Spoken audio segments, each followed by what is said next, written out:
श्राप के कारण स्त्रियां गर्भवती होती है। ब्रह्मदेव ने बताया रहस्य। एक समय की बात है, देवर्षि नारद घूमते घूमते ब्रह्मा जी के पास गए और उन्हें प्रणाम करके कहने लगे, हे परमपिता, आपने ही सृष्टि की रचना की है और आपने ही अपने मन से तथा अपने शरीर के अलग अलग अंगों से अनेक ऋषि मुनियों को भी प्रकट किया है तथा कई अप्सराओं, गंधर्वों तथा देवताओं को भी प्रकट किया है। आपने ही स्त्रियों को सौंदर्य और चंचलता प्रदान की है, परंतु हे परमपिता, स्त्रियों में ही गर्भ की उत्पत्ति क्यों होती है? संसार में केवल स्त्री ही गर्भ धारण क्यों करती है? इसके पीछे क्या कारण है? यह कष्ट केवल स्त्रियों को ही क्यों सहन करना पड़ता है?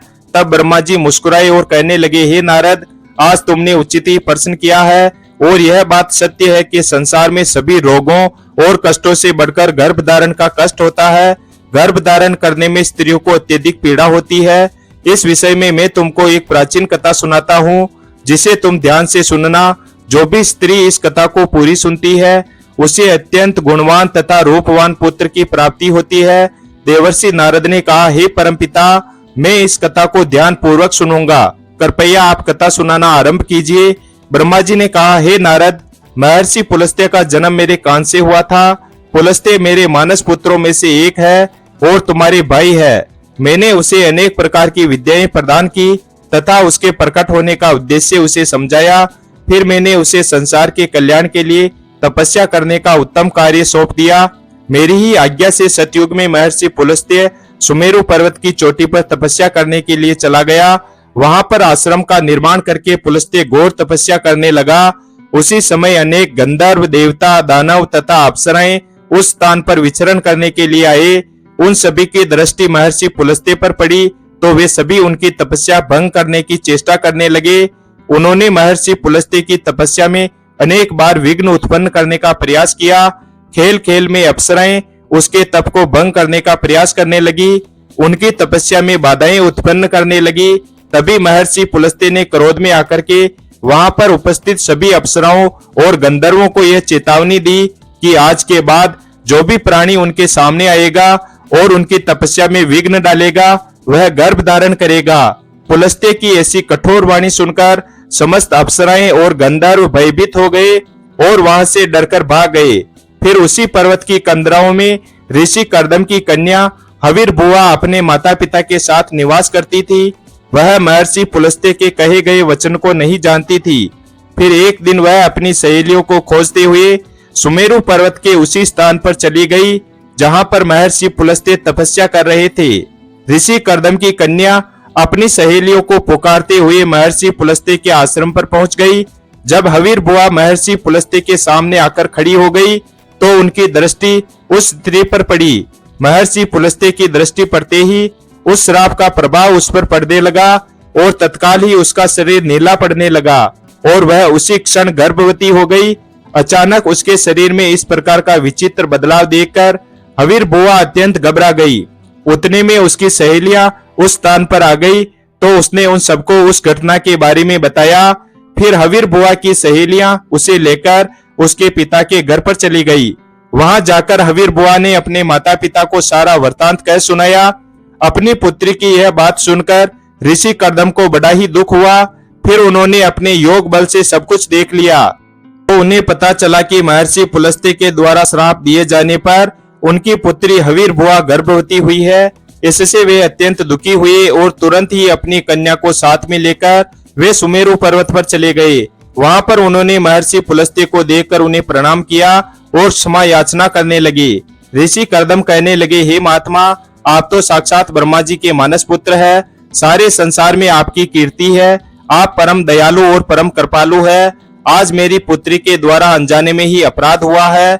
वह आपके द्वारा कहे गए कथन से अनजान थी।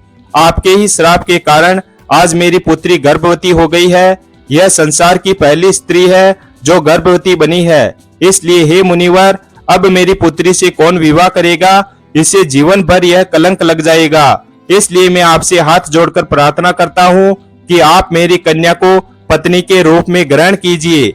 मेरी कन्या सर्वगुण संपन्न है। इसके मन में किंचित मात्र भी दोष नहीं है।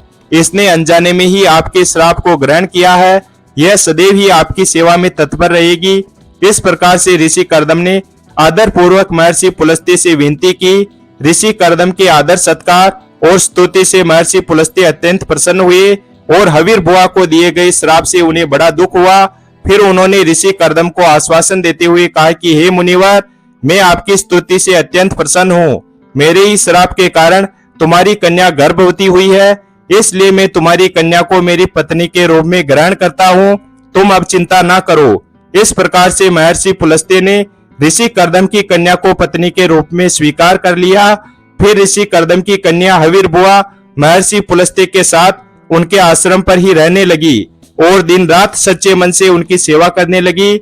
महर्षि पुलस्त्य भी देवी हवीर बुआ की निस्वार्थ सेवा, पतिव्रत धर्म और भक्ति भाव से अत्यंत प्रसन्न हुए और उससे कहा, हे देवी, मैं तुम्हारी सेवा और भक्ति से अत्यंत प्रसन्न हूँ, इसलिए मैं तुम्हें मेरे ही समान पुत्र की प्राप्ति होने का वरदान देता हूँ।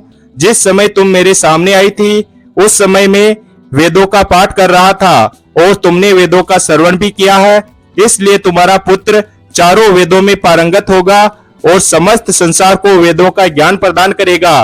तुम्हारा यह पुत्र सारे संसार में विश्रवा के नाम से प्रसिद्ध होगा। फिर कुछ महीनों के बाद देवी हवीर बुआ ने एक अत्यंत गुणवान पुत्र को जन्म दिया।